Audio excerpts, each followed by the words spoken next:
Rádio Rio de Janeiro, a emissora da Fraternidade, passa a apresentar Luz na Penumbra, programa que leva ao seu coração a mensagem da doutrina espírita.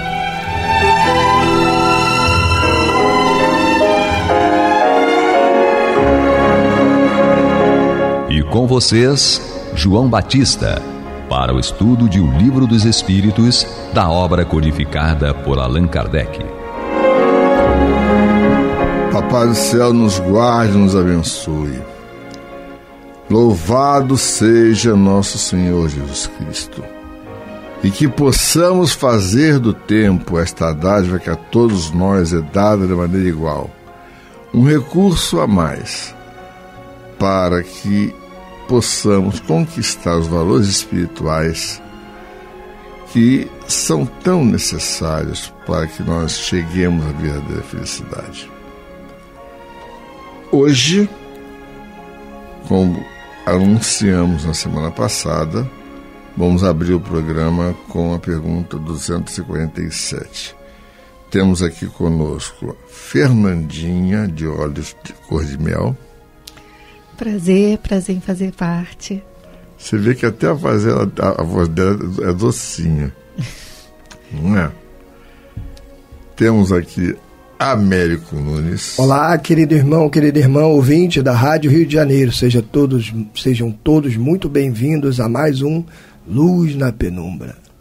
E Edmilson. Paz e amor a todos, e vamos que vamos. O homem da franja que eu invejo tanto.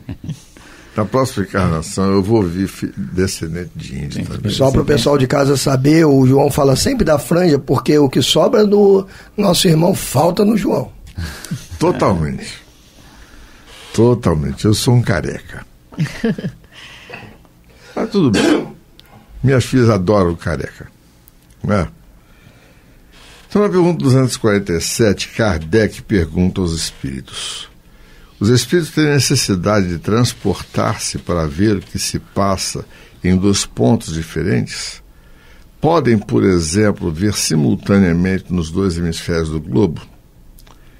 E a resposta dos espíritos é: como o espírito se transporta com a rapidez do pensamento, pode-se dizer que vê em toda parte ao mesmo tempo. Seu pensamento pode irradiar e dirigir-se para muitos pontos diferentes ao mesmo tempo, mas essa faculdade depende da sua pureza. Quanto menos puro é o espírito, tanto mais limitada é a sua visão. Só os espíritos superiores podem abarcar o conjunto. Isso daí é interessante porque esse fenômeno é particularmente observável em reuniões mediúnicas. Muitas vezes o recinto está fechado com uma porta que qualquer espírito teoricamente pode atravessar, e nós vemos espíritos que adentram o recinto. Poxa, ainda bem que alguém abriu a porta para mim. E a porta não foi aberta. Simplesmente alguém que estava no trabalho, dentro do plano espiritual, fez com que ele percebesse a possibilidade de poder passar com a permissão deste espírito, que logicamente lhe é superior. É um fenômeno que é visto todos os dias nas reuniões mediúnicas. Então, Kardec tece considerações a respeito dessas percepções. Nós não temos ideia do volume, dos tipos de percepções que temos. É só lembrar o fato daquela mulher que tinha hemorragias e tocou a fímbria do manto de Jesus. Ele disse: sinto que escapa de mim uma virtude, porque a mulher ficou curada das hemorragias. Porque se ela não tivesse a cura da hemorragia, ela nunca poderia entrar no templo. Uma mulher com hemorragias genitais era considerada impura e não poderia sequer entrar no templo para orar. No espírito, a faculdade de ver é uma propriedade inerente à sua natureza, que reside em todo o seu ser, como a luz reside em todas as partes de um corpo luminoso.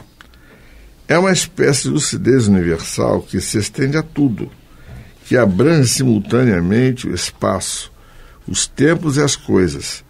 Lucidez para a qual não há trevas nem obstáculos materiais. Compreende-se que deva ser assim.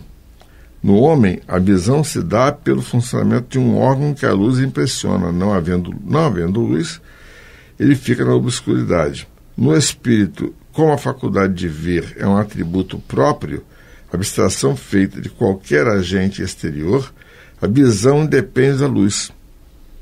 E recomendo ver o tópico ubiquidade na questão 92, que faz parte do estudo do perispírito. É interessante observar que tudo isso que está sendo relatado aqui, tanto por Kardec quanto pelos espíritos, quem faz trabalho de prática mediúnica já teve oportunidade de observar tudo isso.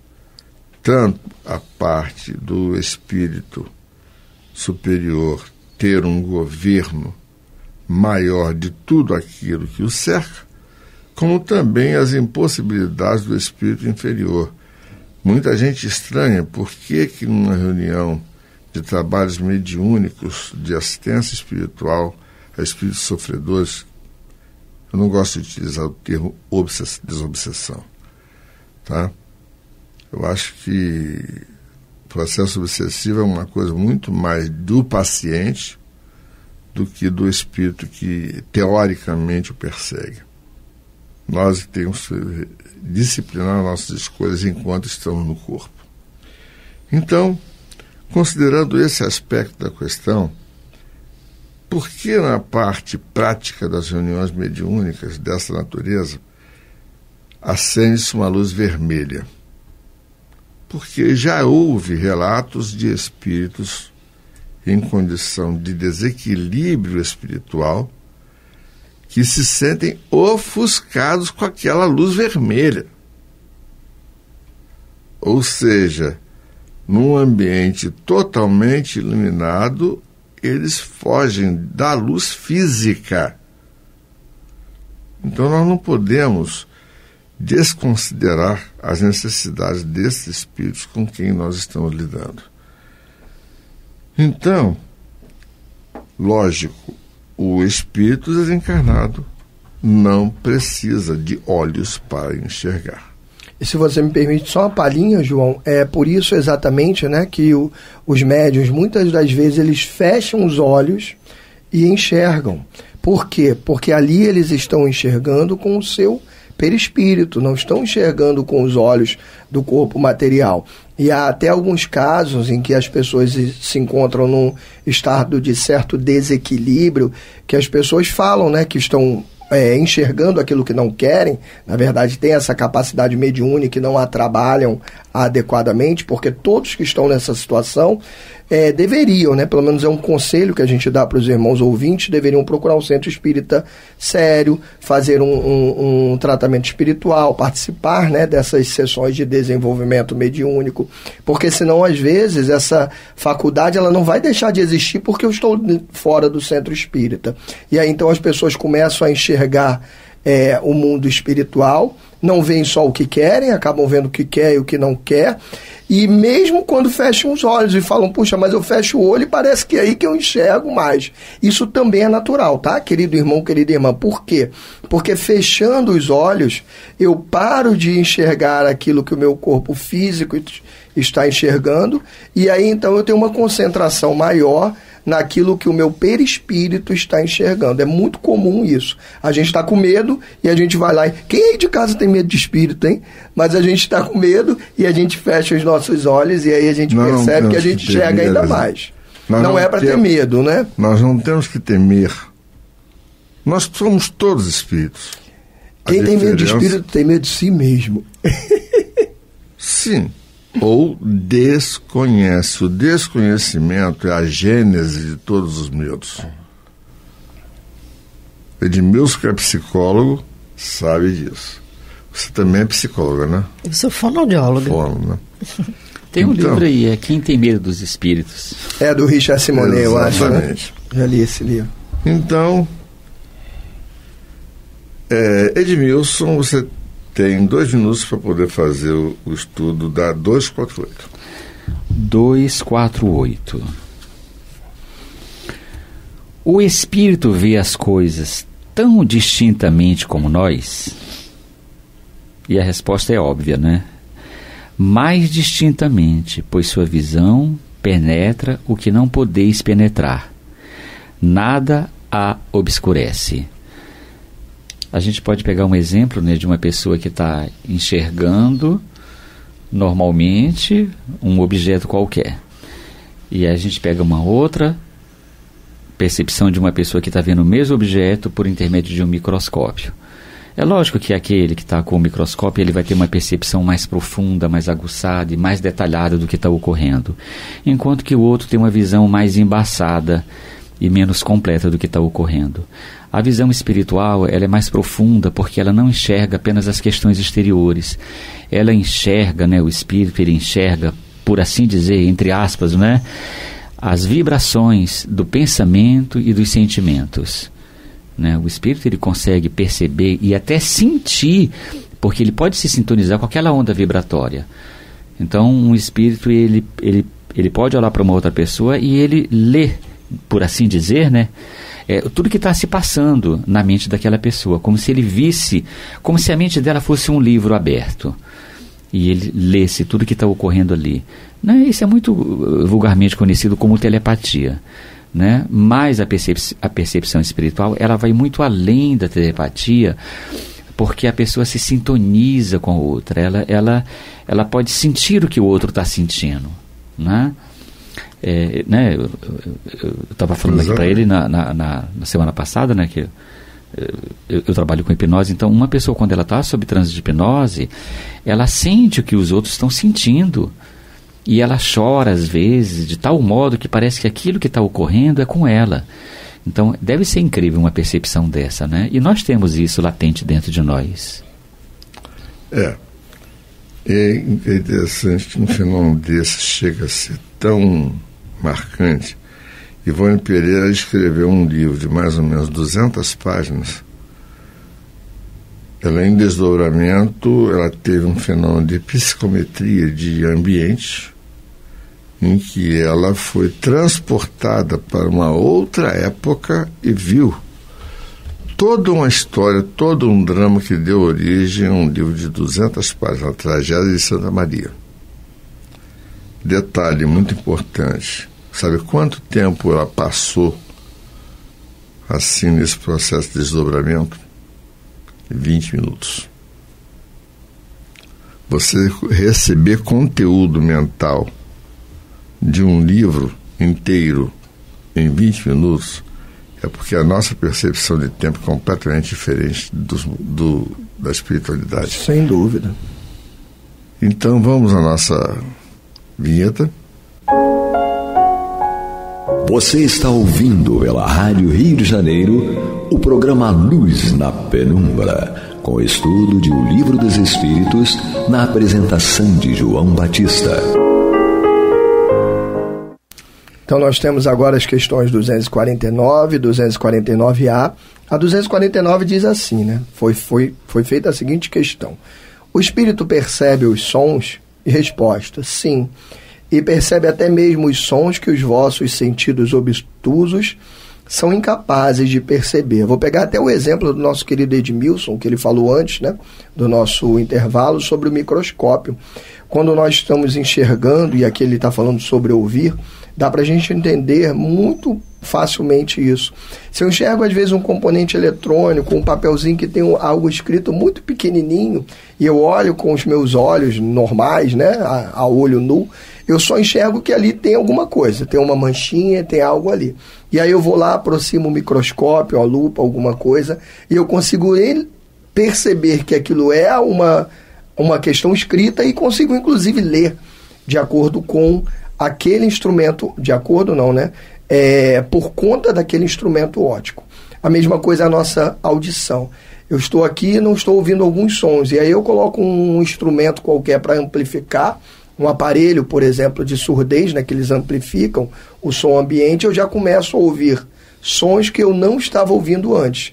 Se eu começo a ouvir esses sons, não é que eles passaram a existir, eles já estavam ali, sendo que os meus sentidos não conseguiam captar. E aí eu coloco um determinado aparelho e eu consigo captá-los. A mesma coisa do papelzinho escrito com a letra pequenininha.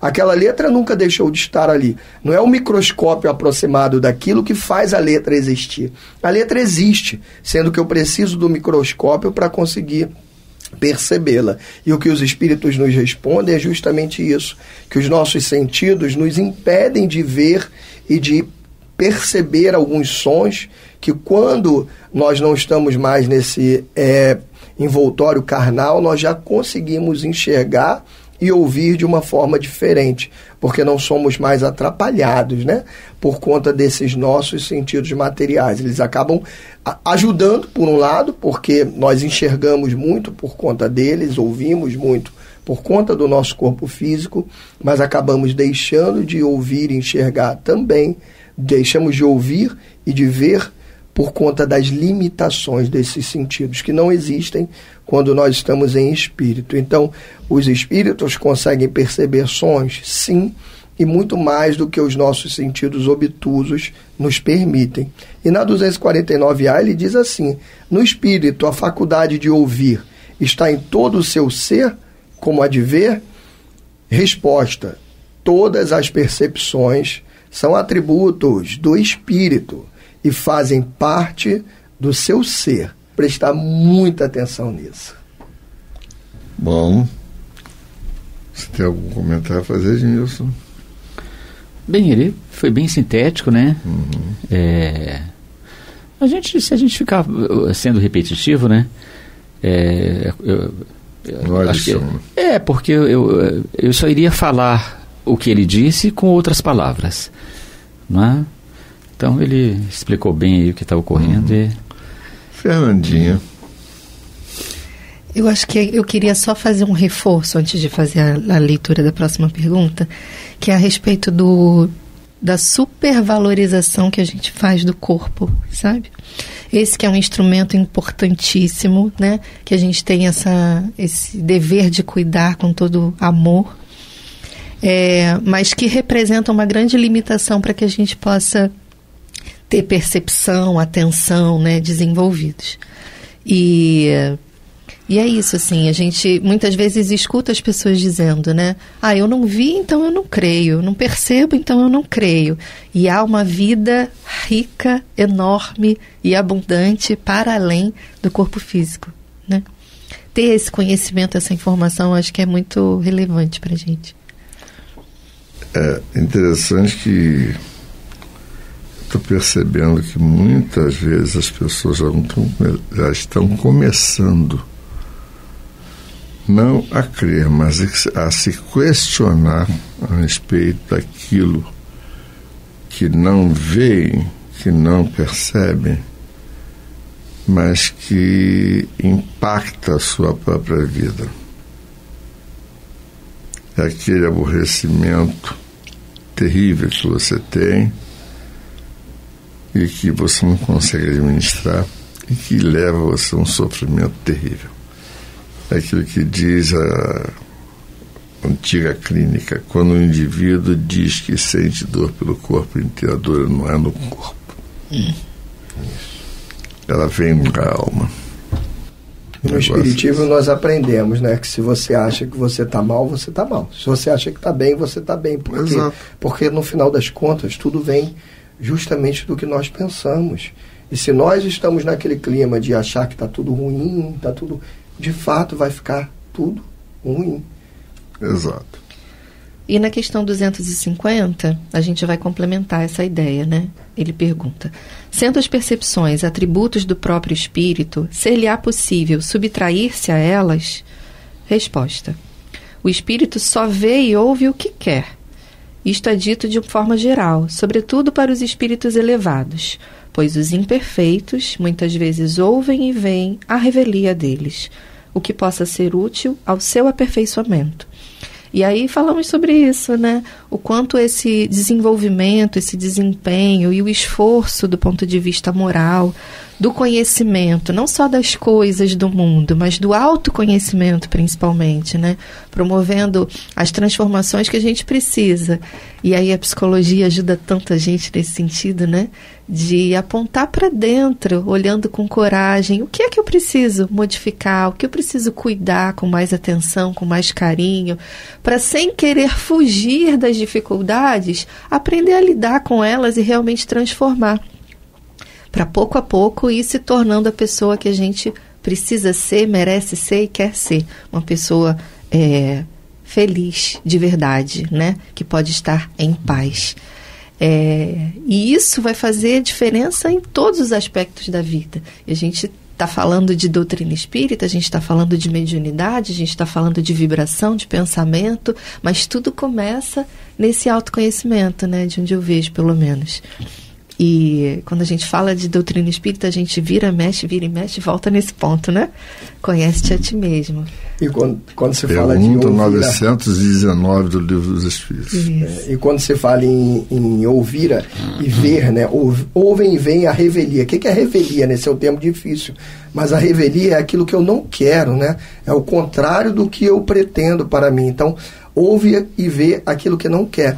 E quando eu entrei no Centro Espírita, tem até uma questão bem interessante que me falaram assim, eu ouvi e vi as coisas assim, ficava meio aterrorizado, né? E a mediunidade me atordoava e falavam para mim, quanto mais você conhecer, lembrei até agora do João falando antes do nosso bloco, quanto mais você tiver um entendimento, mais isso aí vai melhorar na sua vida. E sabe que não aconteceu comigo? Exatamente o contrário. E depois, conversando com alguns irmãos, quando eu estudei um pouquinho mais, eu entendi por que aconteceu o contrário.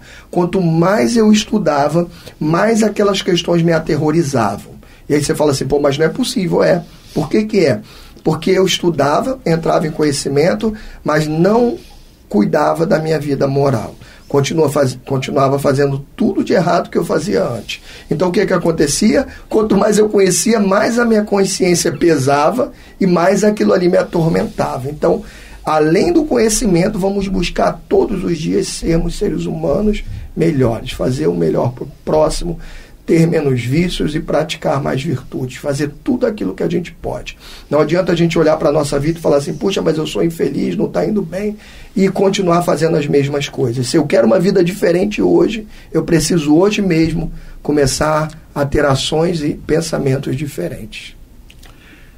Inicialmente até por disciplina, né? Exato. As escolhas que a gente faz naquilo que a gente consome de leitura, de música, os programas da televisão, as conversas a que a gente dá atenção, né? O conteúdo que a gente propaga, né? Promove. Bom, é isso, a gente vai fazendo escolhas pequenas e as pequenas somadas ficam bem grandes dentro da vida da gente. Exatamente. Vai por obrigação mesmo, irmão. Daqui a pouco vai ser natural. Não, você começa pela dor. Prossegue pela obrigação. Depois se torna um prazer. A gente chega no amor, né? Até que você chega a uma condição tal que se torna uma necessidade. Você não consegue viver sem aquilo que te dá a verdadeira felicidade, que é a felicidade do outro. Lógico que eu só estou falando em tese, tá? Então, meus irmãos, vamos refletir, que Papai do Céu nos guarde, nos abençoe, hoje, agora e para todo sempre. Que louvado seja nosso Senhor Jesus Cristo e que possamos fazer do tempo esta dádiva que a todos nós é dada de maneira igual, um recurso a mais, para que a nossa caminhada seja mais firme e consistente na conquista desses valores espirituais que nos levarão à verdadeira felicidade. Graças a Deus. Graças a Deus. Você está ouvindo o programa Luz na Penumbra.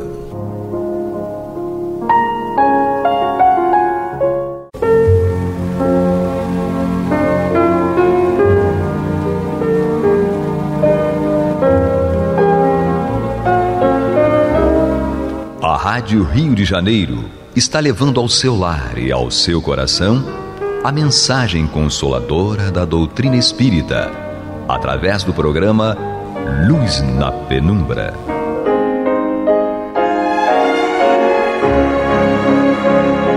E com vocês, Antônio de Pádua Barbosa, para comentar o Evangelho segundo o Espiritismo, da obra codificada por Allan Kardec. Muito boa noite, meus amigos. Estamos aqui mais uma vez dando continuidade ao programa Luz na Penumbra, no qual nós estudaremos o Evangelho segundo o Espiritismo de Allan Kardec. Estamos ainda no seu capítulo 16, Não se pode servir a Deus e a Mamon. Estamos nas instruções dos Espíritos. E hoje nós vamos estudar o item 12, que ainda faz parte daquele subtítulo Emprego da Riqueza, a mensagem enviada pelo Espírito Protetor em Cracóvia, 1861. Nosso irmão diz assim: quando considero a brevidade da vida, impressiona-me dolorosamente a incessante preocupação de que é para vós objeto o bem-estar material, ao passo que dais pouca importância ao vosso aperfeiçoamento moral, a que consagrais pouco ou nenhum tempo e que, no entanto, é o que importa para a eternidade. Dir-se-ia, diante da atividade que desenvolveis, tratar-se de uma questão do mais alto interesse para a humanidade, quando não se trata, na maioria dos casos, senão de vos pordes em condição de satisfazer a necessidades exageradas, a vaidade, ou de vos entregar-vos a excessos. Quanta aflição, inquietações e tormentos cada um se impõe, quantas noites de insônia para aumentar uma fortuna muitas vezes mais que suficiente. Por acúmulo da cegueira, não é raro se encontrar pessoas escravizadas a penosos trabalhos pelo amor imoderado da riqueza e dos gozos que ela proporciona, a se vangloriarem de viver uma existência dita de sacrifício e de mérito, como se trabalhassem para os outros e não para si mesmos. Vou dar uma parada aqui para tentar entender o que nosso irmão está dizendo. Ele está dizendo que a nossa vida é muito breve, em termos de eternidade, com certeza é. Ele está impressionado com a nossa dolorosa, incessante preocupação que nós temos de adquirir riquezas. Riquezas, no caso, até mais as riquezas pecuniárias, econômicas, monetárias. Realmente, nós todos temos isso, alguns mais, outros menos, mas é difícil para nós escaparmos dessa obsessão de adquirir riquezas. E de forma honesta, com trabalho, muito trabalho. Eu não estou nem discutindo se vai ser forma desonesta, isso aí não faz parte aqui do tema de hoje. Nós estamos discutindo aquela obsessão por angariar riquezas, o que é natural, o que ele está dizendo aqui. Então ele fala, é muito certo, essa obsessão por adquirir riquezas acaba nos causando aflição, inquietações, tormentos, que nós nos impomos isso. Quantas noites de insônia, só você passa a noite acordado, preocupado de como você tem que fazer para aumentar a sua fortuna, para ganhar mais. Então você fica aflito, ansioso, perde o sono, preocupado para aumentar a sua fortuna, como diz aqui, que já é grande, muitas vezes. Não é a pessoa que está preocupada com uma dívida, tem que arrumar dinheiro para pagar uma dívida. Não, a pessoa que já tem e tem muito e passa a noite, claro, preocupada em ganhar mais. Pelo cúmulo da cegueira, não é raro encontrar em pessoas escravizadas a penosos trabalhos pelo amor imoderado da riqueza e dos gozos que ela proporciona. A pessoa às vezes destrói a própria saúde para trabalhar em excesso, para ganhar mais, arrumar mais dinheiro, mais bens. E vai depois gastar tudo que tem com serviço médico na velhice. Nós temos que buscar o equilíbrio. Nós temos que buscar a riqueza, temos que buscar o nosso bem-estar, nosso conforto, nossa família, e estender isso aos necessitados. Porque se eu não tiver para dar, por mais vontade que eu tenho, se eu não tiver nada, como é que eu vou dar? Eu não sou aquela viúva das duas moedinhas, né? Ela já tinha 2 moedinhas, mas e se não tiver nada, como é que eu vou fazer? Então, eu tenho que trabalhar, ganhar bem, ganhar bastante, para o meu conforto, a minha vida normal, boa, e da minha família. E ainda sobrar, ou eu ganhar um pouco, usar menos, para ajudar aos necessitados. Para isso eu tenho que trabalhar e buscar riqueza. Agora, não posso ficar fissurado em buscar riqueza. É disso que ele está falando. Eu não posso piorar a minha saúde, passar noites em claros, ficar aflito, inquietações, palpitações no coração, quase ter um infarto, por causa de adquirir mais riquezas, que eu tenho que viajar não sei para onde, para buscar não sei o quê. Calma, vamos devagar, dá para fazer depois com calma. Mas vou ganhar milhões. Mas você já tem milhões, dá um tempo. Cuida da saúde, cuida da família, vê se relaxa com a família. Por causa disso.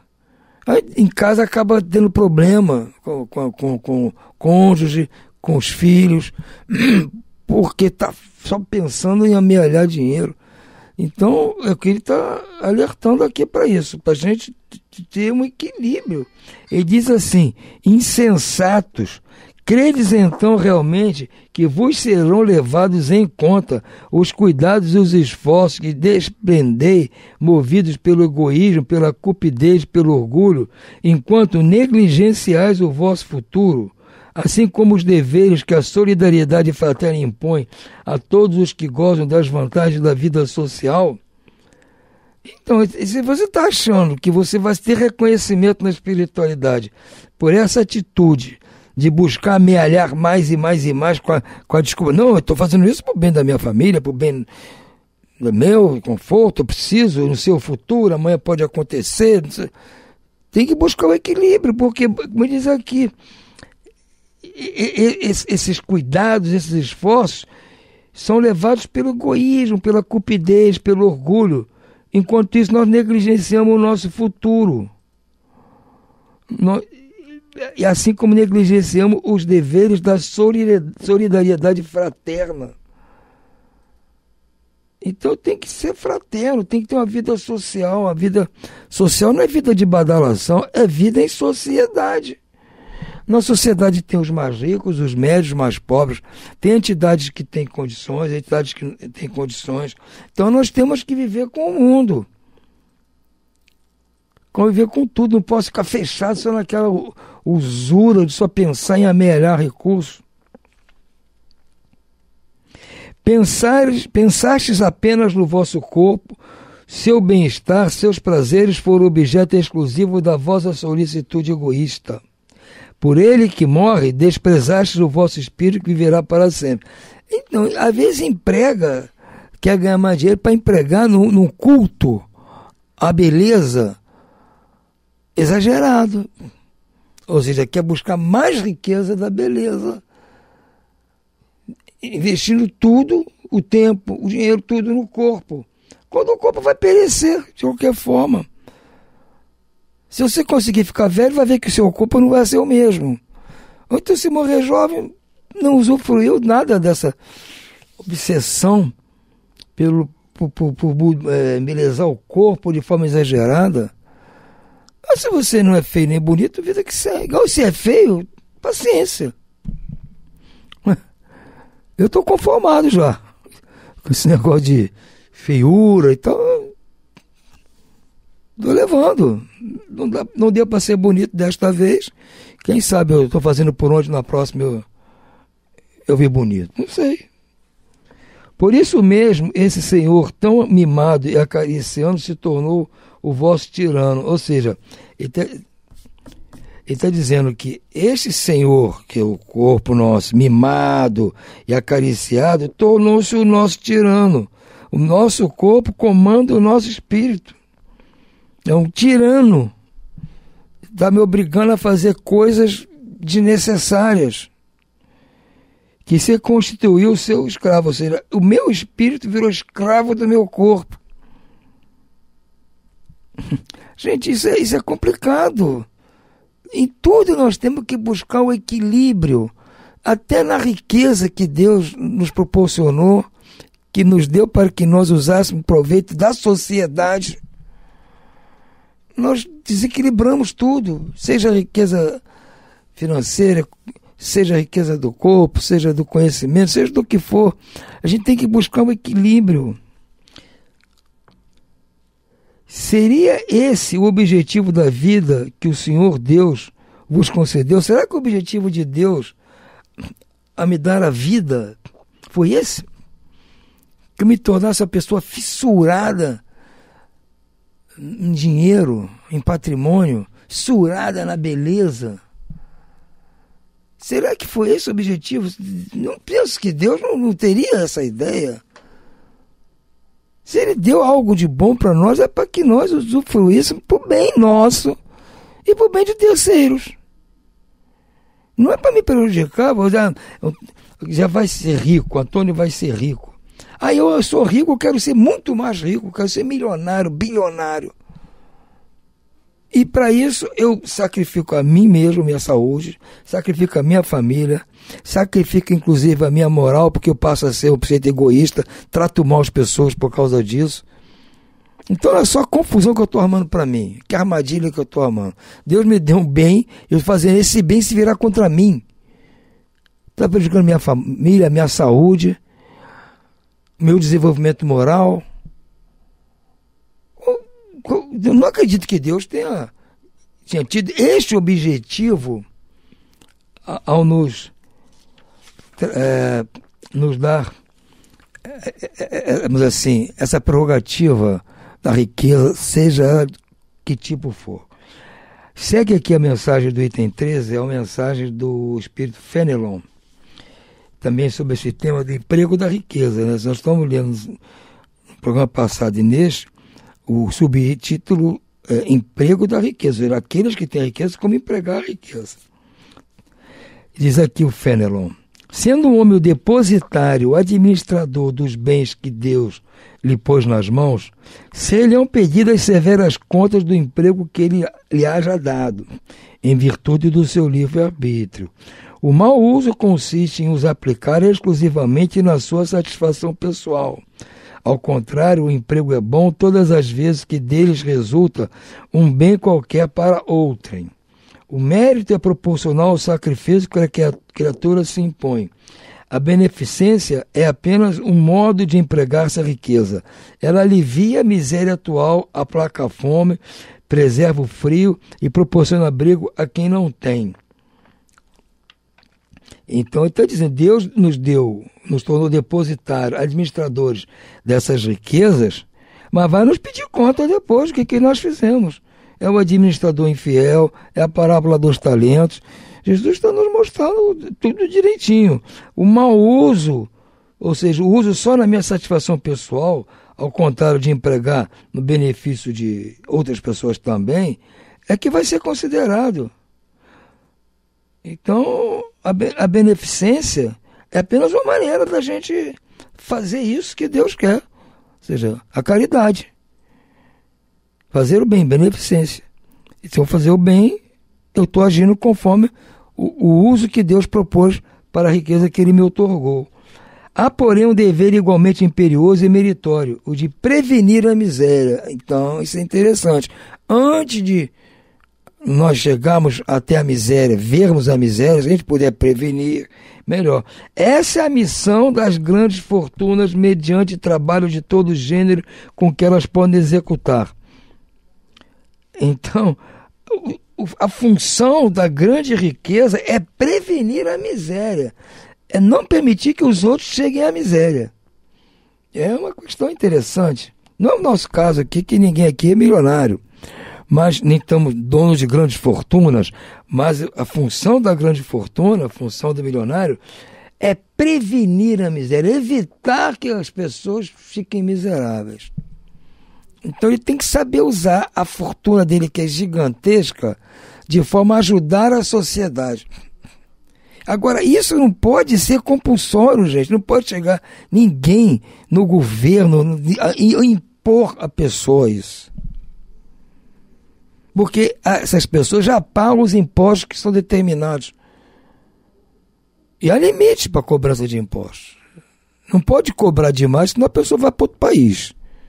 Muda. Todo país que tentou aumentar, taxar grande fortuna, vamos botar imposto. Os milionários simplesmente mudaram de país para um país que não cobra, vida que segue. Então, é preciso que eles atentem para isso, na consciência deles. Não é o governo que vai impor. Você é obrigado agora a praticar caridade. Não existe isso. Então, temos que ter cuidado em desejar certas coisas. A gente pode desejar, poxa, mas aquela empresa podia fazer melhor. Podia. Se não está fazendo, os donos não estão fazendo, isso é com a consciência deles. A gente pode sugerir, manda uma carta, tiver uma oportunidade, fala, vai lá e pede, tá, tudo bem. Mas se não quer ajudar, não adianta se queixar, amigo. É a consciência deles. E, mesmo tirando o legítimo proveito desses trabalhos, o bem não deixaria de existir, porque o trabalho desenvolve a inteligência e enaltece a dignidade do homem, sempre ansioso de poder dizer que ganha o pão que come, ao passo que a esmola humilha e degrada. Então, a função da empresa é gerar empregos. A empresa gera empregos. E o cidadão empregado, ele está honrando aquilo que ele está fazendo e está tirando sustento dali. Ele não quer esmola, o cidadão não quer esmola. O cidadão quer trabalho. Cidadão de bem, que é pobre, mas ele tem a sua moral, ele quer um trabalho, ele não quer receber esmola. Não é o correto ficar distribuindo esmola, é um último recurso. Tudo bem, muitas vezes o governo é obrigado a fazer esses programas de distribuição de renda, distribuição de vales, está tudo bem, isso é emergencial, mas o certo é prevenir isso. E não cabe ao governo também prevenir. O governo pode facilitar algumas empresas a promover isso. Essa é a função que eu acho do governo aí, ajudar as empresas, o patrão, o cidadão que quer usar a sua empresa para gerar mais empregos, melhorar as condições dos funcionários. O governo, poxa vida, vamos ajudar essa empresa aí, talvez diminuindo os impostos, dando um incentivo e tal, aí sim. Mas não é obrigando. Nem o governo pegar dos recursos que tem e usar.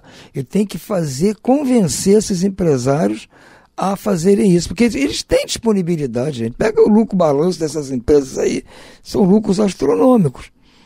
E pode ser feito. Eu vejo assim, eu acho que há países em que isso é feito mesmo. Entende? Essas empresas grandes dão fortunas para a parte, principalmente a parte da pesquisa médica, hospitais, universidades, ex-alunos que se tornaram milionários, eles, depois de ficarem ricos, começam a doar para as universidades, para os hospitais, para as pesquisas médicas. Isso é um jeito de você ajudar. Além de estar a pesquisa para descobrir coisas novas, está gerando empregos de qualidade. Então, isso é o certo. Mas eles fazem por isso, porque o governo dá incentivo e porque eles querem fazer. Porque aqueles que mesmo com incentivo do governo não fazem. Então, é uma questão pessoal. Entende? Se você é pobre, você vai ter uma função. Se você é milionário, você vai ter outra. Me diz aqui, a função das grandes fortunas é exatamente essa. É prevenir a miséria. É chegar antes que a miséria aconteça. Evitar que a miséria aconteça. A fonte de água, a riqueza concentrada em uma só mão deve ser qual fonte de água viva que espalha a fecundidade e o bem-estar à sua volta. Ricos, que a empregaste segundo as vistas do Senhor, o vosso coração será o primeiro a descedentar-se nessa fonte benfazeja. Já nesta vida fruireis os inefáveis gozos da alma, em vez dos gozos materiais do egoísta, que deixam vazio o coração. Vossos nomes serão benditos na terra quando a deixardes. o soberano Senhor vos dirá, com a parábola dos talentos: bom e fiel servo, entra na alegria do Senhor. Então, eles têm que decidir se querem ser bons e fiéis servos.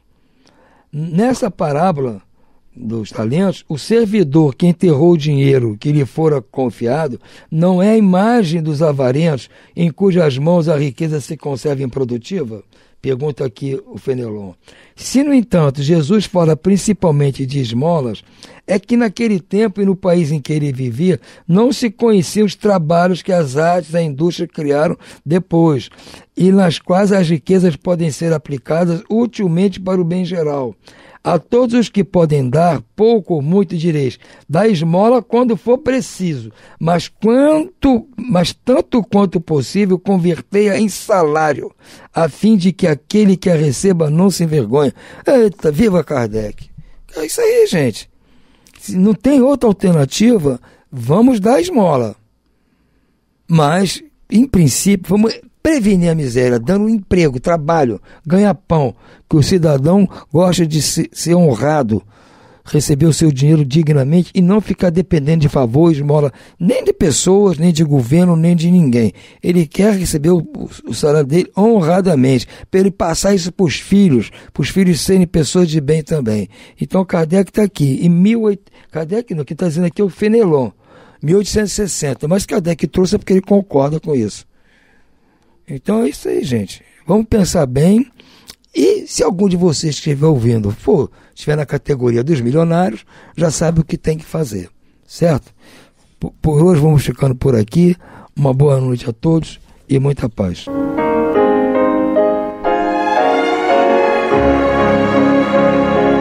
E vamos ouvir agora a prece de encerramento de nosso programa, na voz de Geraldo de Aquino. Jesus, dá-nos coragem para a luta, piedade para os insultos e misericórdia para as injustiças e ingratidões. Limpa nossa alma de inveja e ambições mesquinhas, de ódio e de vingança o nosso caminho.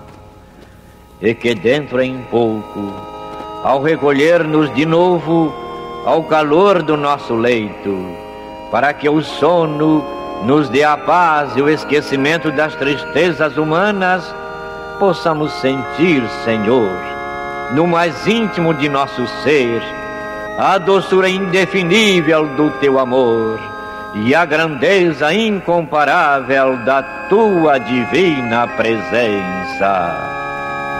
Que assim seja.